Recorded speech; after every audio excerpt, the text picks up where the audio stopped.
Robert, what have we got coming up on the show today? Oh, no, we haven't, Kate. Oh, yes, we have. We've got royals, pantomime, drama. It's royal dramatics.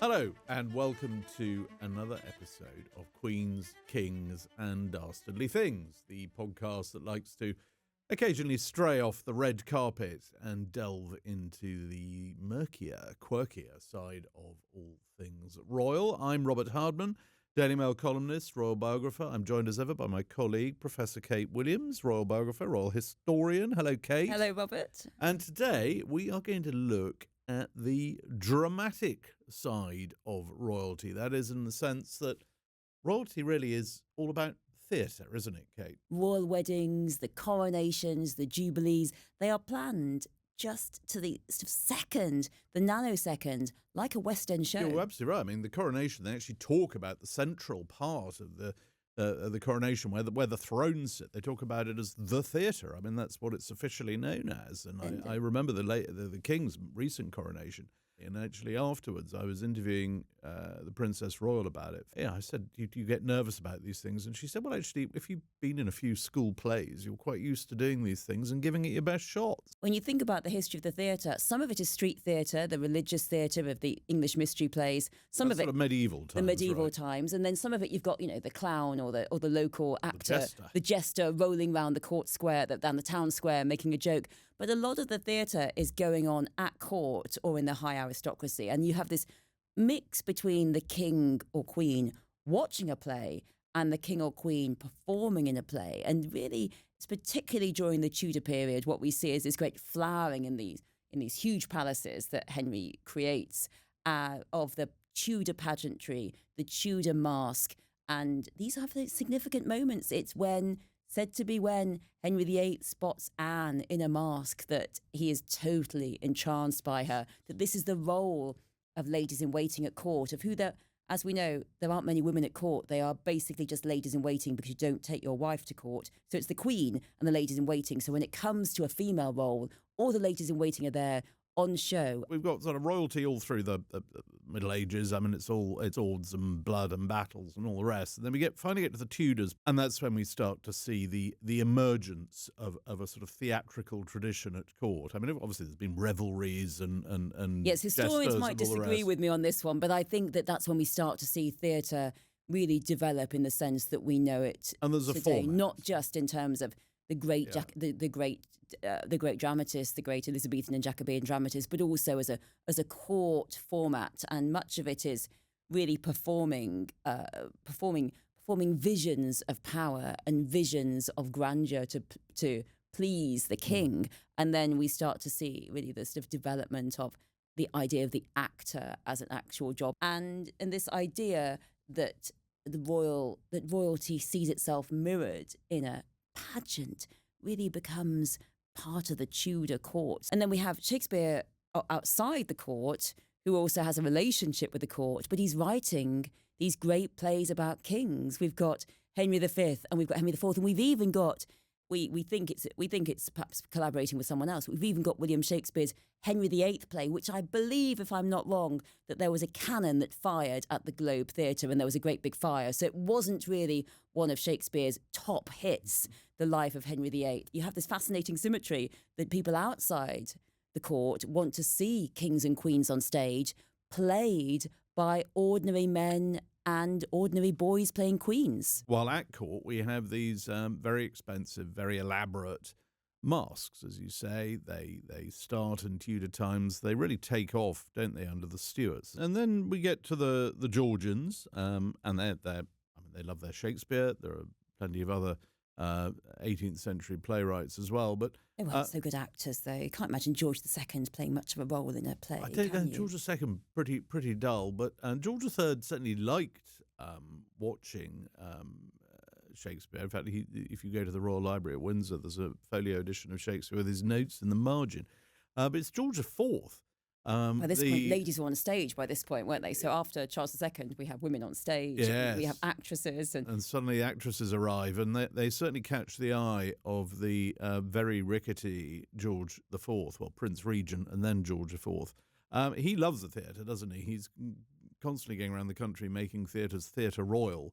And caressing the leading ladies. And then, of course, his brother, William IV, ended up producing a lot of children via an 10 actress. children with Mrs. Jordan, and she was one of the great comic actresses of her day. Because really at this point, I mean, we might argue still now is very similar, that acting was divided between tragic and comic, and you don't really have much movement between the two. You either play Lady Macbeth or you play Beatrice. You don't get to play one or the other.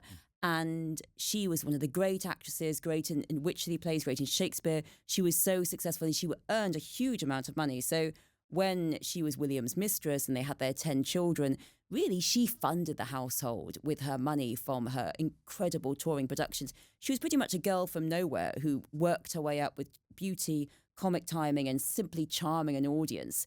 And when he finished the relationship, she had to go on stage. So she was informed that the relationship was over because he was going to trundle off and find a wife and make himself respectable. And she had to go on stage and play this comic role. And those watching said she was still crying, but she was still playing this wonderful role to the audience. And the irony being, of course, that William IV married Queen Adelaide and had no legitimate children, which is why we ended up with Queen Victoria.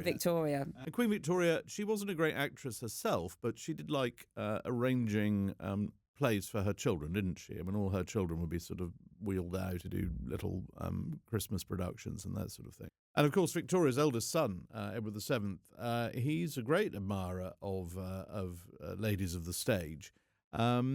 Although his son, George V, he really takes us down a different route. George V and Queen Mary, very straight-laced. You can't imagine a less likely stage presence than either of those. But they endow and attend the first Royal Variety performance. This comes out after the First World War, the idea that theatre can act as a sort of force for good. And these productions have to be very carefully monitored, check there's nothing sort of smutty or bawdy, but that's really... You can't really escape the smutty or bawdy undertones because so much of it comes from the music hall tradition, which was so powerful in the working classes in the late 19th, early 20th century. This great music hall tradition, the great singers such as Mary Lloyd, and also the wondrous Vesta Tilley, the great performer of her day, who performed in these very smart men's suits. Now, she was so popular, and this was seen as terribly risqué. I mean, by our standards, we would think it was rather very sweet, but it was seen as terribly risqué. So when Queen Mary was present, when the great Vesta Tilley was on stage, Queen Mary apparently hid her face with her programme so she wouldn't have to see the shocking sight of a lady in trousers. Well, it wasn't long, Kate, before her own granddaughters were in trousers on stage. It starts in the Second World War with Elizabeth and Margaret, doesn't it? Because there they are, they're cooped up in Windsor Castle, they're bored, they can't really go anywhere, and in 1940 they take part in the first nativity play at Windsor Castle. The local schoolmaster, a man called Hubert Tanner, produces this rather sweet nativity play, and it's a great success. It raises money for the Wool Fund, which is a sort of wartime charity. The knitting comforters for soldiers out on the front, isn't it? Exactly. Who played what role in the nativity? Well, in the first nativity play, it was decided that Princess Elizabeth, as future monarch, really ought to be one of the three kings. So right, she was. So not the baby Jesus. No, she wasn't baby Jesus. She was one of the three kings. And nor was. I wonder if she brought frankincense or myrrh. I wonder. It's interesting she wasn't Virgin Mary, but you know, because it's often seen as the great role, isn't it? For a little girl to get the Virgin Mary role in the school. For whatever nativity. reason, they decided she should be one of the three kings, and Margaret had a separate role. Princess Margaret sang, I think it was Little Donkey. Anyway, the net result was the king was in floods of tears, thought the whole thing was marvellous, very moving. Who said no room at the inn? That's one of my. I always love that to watch a nativity. Whoever gets to say no room at the inn. Well, it was definitely a hit because after that they decided, the king. Well, don't forget this is 1940. I mean, this is the absolute depth of the war. You know, France has fallen. They've just had the Blitz, the Battle of Britain, invasion at any minute. So for the king, this was a great escape. The next year, 1941, they'd really sharpened things up a bit. And I think the word went out, right, we're going to make this a proper theatrical production. So in 1941, they put on a production of Cinderella.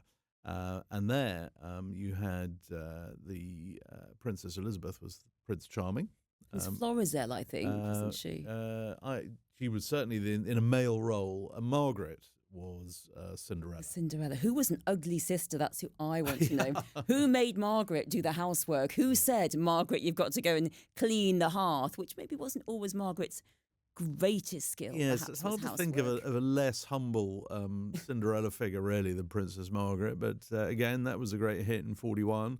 And they really carried on all through the war. And they found all these props, didn't they? I found it fascinating that they found all this stuff in Windsor Cellar. Now, we know that the crown jewels were hidden not too far, but they didn't get those out. No. But they did find George IV's sedan chair, the chair that you have two footmen carry. I would say maybe the 18th century equivalent of a motorbike. They thought it was terribly speedy. Royal Uber. A Royal Uber. And they used this. I think they used this, didn't they? I think it might have been Cinderella's carriage, possibly. Was certainly one of them. Was George IV's gilded sedan chair. And I love that.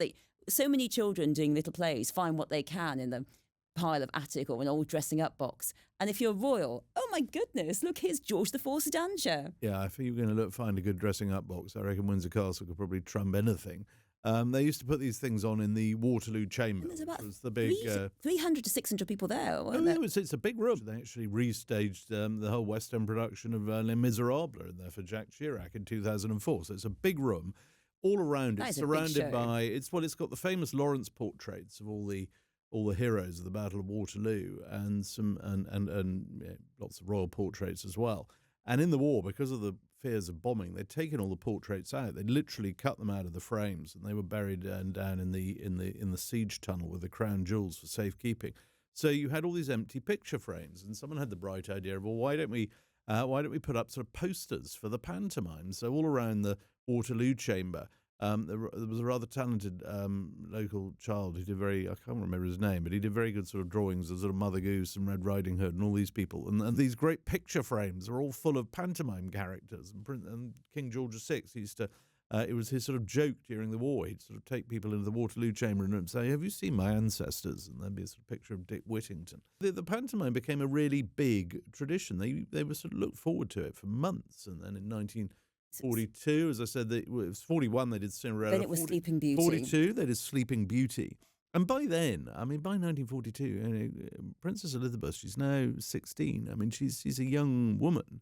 And one of her friends actually writes in her diary that she did look slightly out of place surrounded by all these little children. You're never too old to be in panto. That's what I say. You're never too old to be Christopher Biggins. Never too old to be Sleeping Beauty, if you ask me. Exactly. So that was a hit. Margaret was Sleeping Beauty? Margaret, of course, yes. Margaret was, as ever, a beautiful princess, woken with a kiss, and the future queen was the sort of the thigh slapping hero running to the rescue. The next year was the most important one in a sense, because 1943 it was Aladdin, and they're sitting in the audience laughing away at all these atrociously bad puns and unusual panto jokes, was a certain Prince Philip. He was 22, wasn't he? And Elizabeth, by this point, she's 17. He was back from leave from the front. Yeah, he was spending Christmas with his cousins. With the cousins. And Elizabeth was Aladdin, and Margaret was Princess Roxana, who I think probably we would think is the same as Princess Jasmine in the Disney version.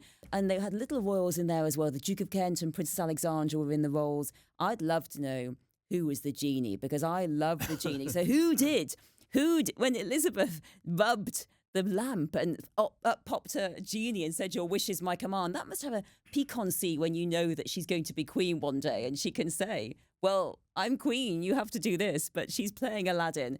Goodness knows how they managed to do the magic carpet around the Waterloo Chamber. But I just think it must have been such a beautiful little show, because there are photographs that survive. And we do understand that this really was a very significant moment for the relationship between Elizabeth and Philip. Now, she'd been an admirer of his, we might say in love with him, really from a very young age, from their very first meeting. But she was a child when they met. I mean, she was 13. And he was 18. She was a child. But now he sees her again, age 17, and particularly in the really the bosom of this loving family, something he'd never had, and this loving Christmas celebration, which must have seemed so full of warmth and happiness after the horror he'd been through, the fighting he was seeing every day. And there she was playing Aladdin, the future queen. I mean, how could he not fall in love with her on the spot? Well, she was still, as you say, she was 17. It was sort of early days, but I think it was certainly by then there was a sense that it was more than just a friendship. Who played the widow Twankey? If only Prince Philip had got on stage and played the widow Twankey. I love Aladdin. It was all rather flat atmosphere the following year, because in 1944, by then, of course, Princess Elizabeth is 18, which you are quite old at this point to be playing in panto with lots of other children. No, you're not. Well, maybe you're not, but Prince Philip at that point is away in the Far East with the Royal Navy, so he's not there. That's the last Royal Christmas panto, and I think it's called Mother Red Riding Hood. It's a sort of blend of Mother Goose and Red Riding Hood. Yeah, and it was it was very popular. Everybody loved it. Raised lots of money for the Wool Fund. But that was really it for the royal pantos, because obviously the following year the war was over, and then really by 1946, things have moved on.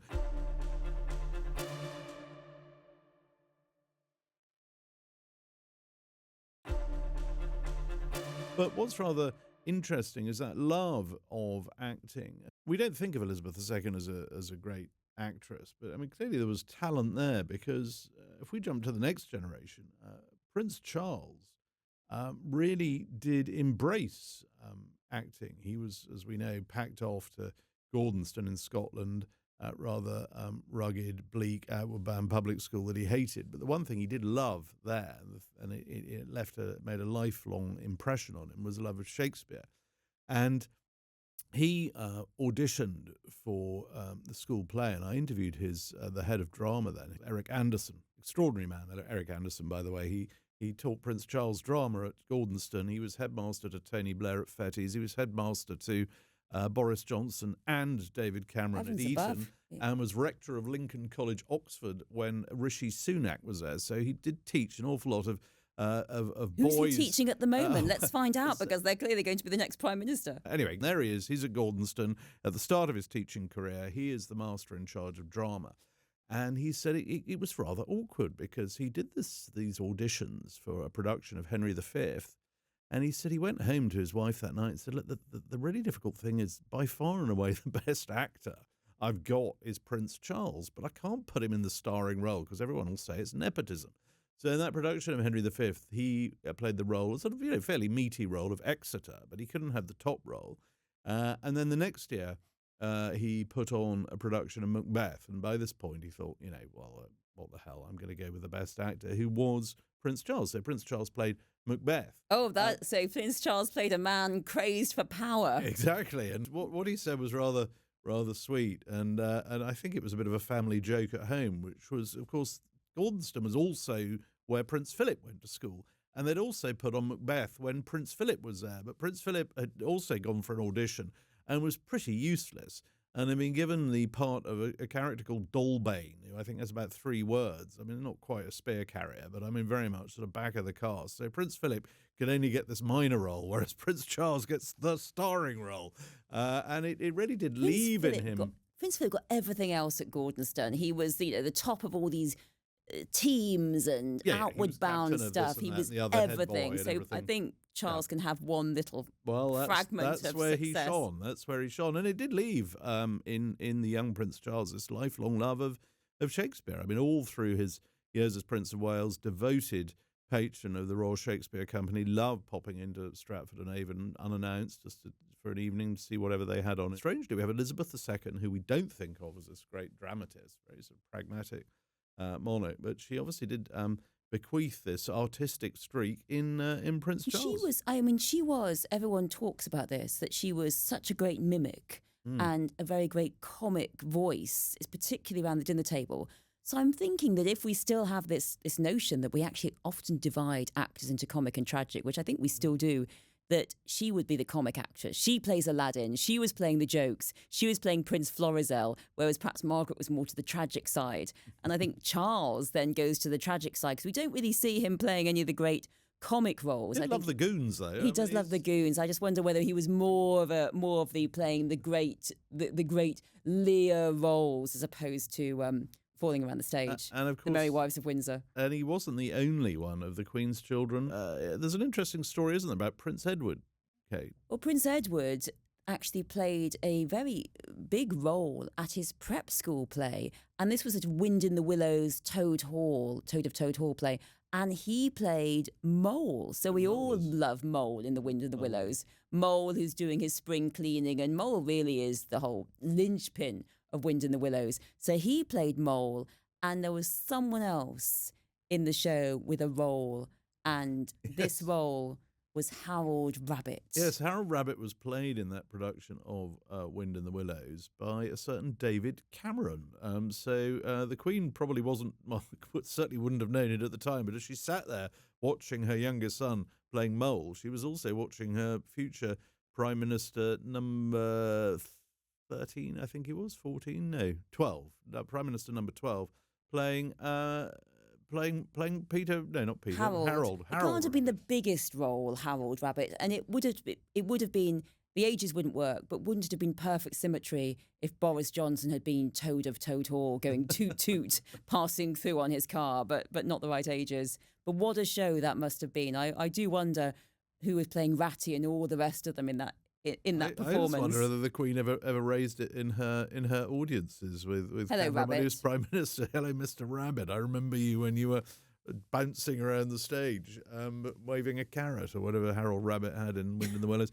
So it is interesting. Here we are. We're right up to the present day. We have a king on the throne whose theatrical coronation we've talked about, but who was very comfortable in that role. Who I think totally gets that sort of the theatrical dimension. We've yet to see whether George, Charlotte, or Louis have inherited that love of the theatre. I know William loved us. We don't know much. I don't think there was much record that William was a huge fan of school plays. He's occasionally hinted that it wasn't his sort of forte at school. The current Princess of Wales, in her days as young Catherine Middleton, she was in a play. I think there's a bit of a video out there somewhere of her playing a pantomime princess, saying "I need to marry a prince" wow. at some point. But Wish came true. Turned out well. She found her frog, and so let's see where the next generation go. But I think it is fascinating that there is this thread that runs right the way through, as we've said, all the way from Tudor times up to the present day, where there is an understanding that if you're going to sit on a throne, there is going to be a dramatic dimension. You're not just playing a constitutional role. You really are playing a part. You're playing a part, and it does interest me because we have an actress herself, Meghan, Duchess of Sussex, marries into the royal family, a very successful actress, a movie star, we might say, just like Grace Kelly married into the Monaco royal family. Grace Kelly was probably, I don't want to upset the Team Sussex, but I think Grace Kelly was a sort of notch above Meghan, wasn't she? Grace Kelly said that being an actress actually prepared her so well for the role. But we also have into more minor royals, but there's Sophie Winkleman is married to Lord Freddie Windsor, and she's also a very successful actress, been in Peep Show and in a show on iPlayer actually at the moment. So, and who is the grandson of that Duke of Kent we talked about, who was there playing a bit part in Aladdin in 1943. So the connections go on, Kate. maybe he was a mini genie or something. And what do I think about Princess Anne's point that once you've been in a school play, you can do anything? Would you agree? Have you been in a school play and can you do anything? Yeah, I was in a few school plays myself. Playing what? Well, a few actually. Harold I played Rabbit? evil Judge Danforth in The Crucible. I played. You played the evil judge, the angry man in 12 Angry Men. So you get the baddie role. I tended to get the baddies actually. Oh, really? Yeah. I played a very bad person in Three Sisters. I can't remember his name, but he ended up killing everyone. So yeah, I was. So when they're looking villain. for a psychopath, yeah, they picked you. Yep. So they thought, who's going to cause all the chaos? And also whose parents maybe won't protest about him being shown as an evil person on the school play. They picked you, Yep. looking for a murderer. So if they've been looking for, I don't know, someone to play Jack the Ripper or Sheriff of Nottingham. Anyway, Sheriff of Nottingham. Alan That would be Rickman you. roles. That was That's me. all you. Yeah, but no, I think it's absolutely true that it's a very good training for the role that lies ahead. But sadly, we don't have any more time, so that has to be our curtain call. We have to take our final bow now. But on that theatrical note, thank you very much for joining us. From me, Robert Hardman. And me, Kate Williams. Goodbye. Goodbye.